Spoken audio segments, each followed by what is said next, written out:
Bonjour à tous et bienvenue pour cette petite vidéo où on va parler du lean et du digital.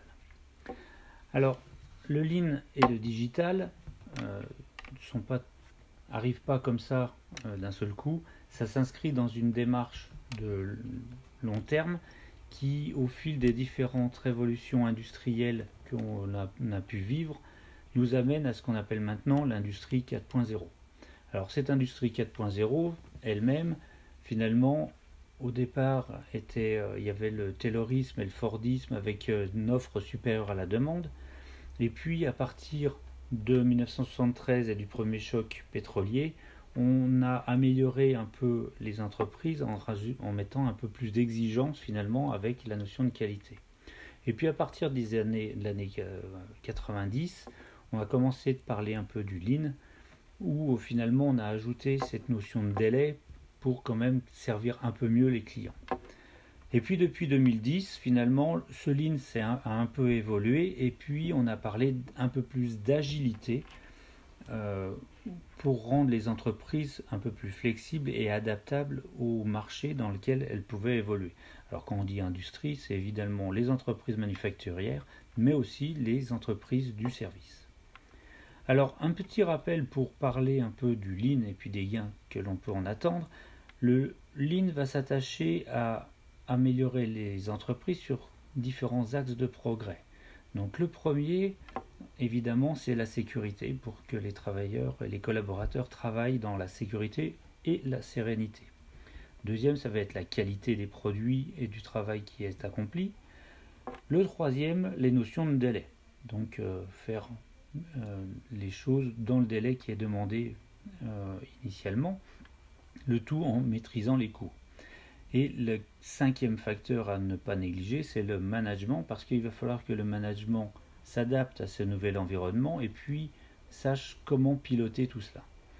Et finalement, tout ça se fait au service et pour le client, c'est-à-dire comment est-ce qu'on va faire pour amener de la valeur au client, mais aussi et surtout comment on va développer les collaborateurs. Et le développement de ces collaborateurs va se faire par un point important qui est la résolution de problèmes.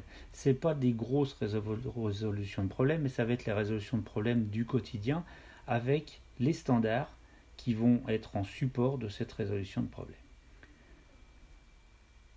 Une démarche de transformation avec ça va se mettre en place autour de l'intelligence collective et donc les apports du digital par rapport à ça, ça va être orienté autour de la motivation des équipes. Donc l'intelligence collective où on va retrouver le développement de l'autonomie des équipes avec tout ce qui va parler de la formation et les montées en compétences qu'on va avoir autour de ces outils, et puis aussi améliorer l'attractivité de nos entreprises, parce que finalement la génération millénium qui est en train d'arriver sur le marché est née avec des smartphones de la main, et donc il y a besoin aussi de retrouver cet environnement, on va dire, connu dans les entreprises et dans le milieu professionnel.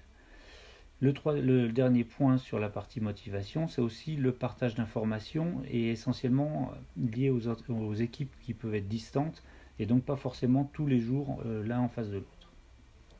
Le deuxième point, c'est la notion de juste nécessaire avec ces notions de gain de temps et de simplification du processus.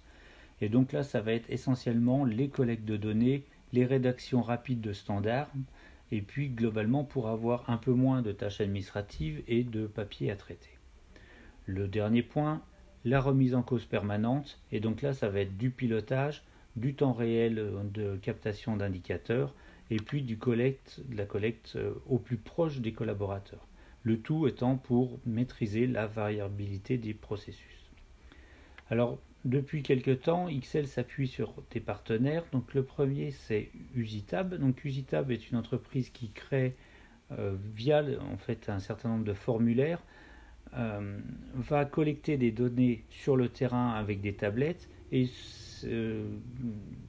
ça va être utilisé essentiellement sur du 5S, de la TPM, la création de standards ou de leçons en un point, du pilotage de tours de terrain et puis tout ce qui va être captation d'informations au plus près des opérateurs pour éventuellement gérer du SPC ou de la TRS par exemple.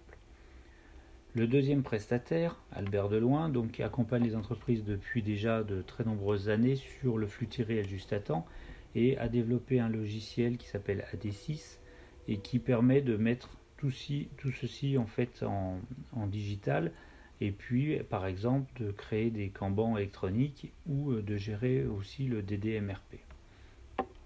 Le dernier prestataire, donc Iobeya.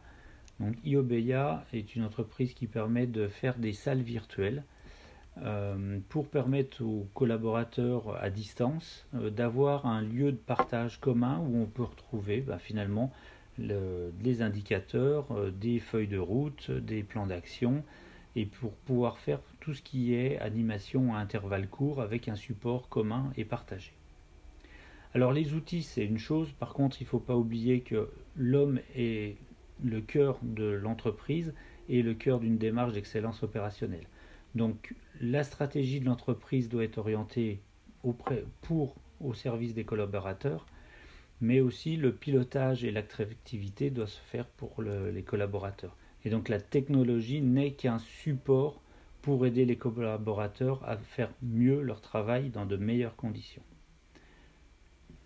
Voilà, donc cette vidéo courte est maintenant terminée. Comme je vous l'ai dit tout à l'heure, vous pourrez la retrouver sur YouTube, mais vous pouvez aussi nous suivre sur les différents réseaux sociaux, Twitter, LinkedIn, le blog Parlons Lean, ainsi que notre compte Facebook. Je vous remercie et puis je vous dis peut-être à bientôt pour de prochaines aventures. Au revoir.